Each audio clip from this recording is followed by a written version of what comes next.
I per què al País Valencià hi ha més espanyolisme o sigui, es mira molt més de cara a Madrid que no pas al Principat entre els mateixos valencians? O sigui, per què hi ha aquesta reacció en contra de tots vosaltres? Mira, aquesta reacció, això devia explicar-ho, demanaria molt de temps i moltes precisions, i potser ni jo mateix podria donar una explicació completa de totes les coses, o de com han anat les coses.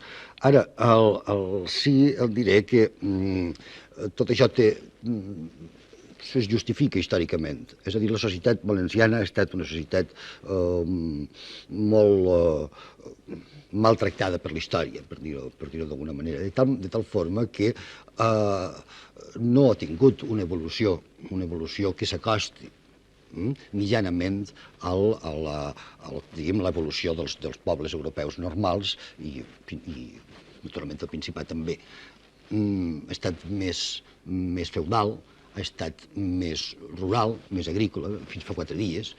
La industrialització no ha produït aquell tipus de burgès que era de preveure. La burgesia en el seu moment històric no era, ni tenia talla, ni tenia capacitat, potser, per assumir el rol que li corresponia.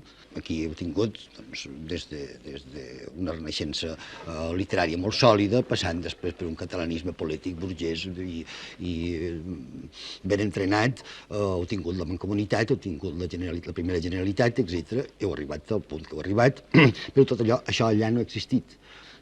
De tal manera que tot això ha anat acumulant-se i, naturalment, com deia aquell senyor, les idees dominants són les idees de la classe dominant i la conseqüència és aquesta.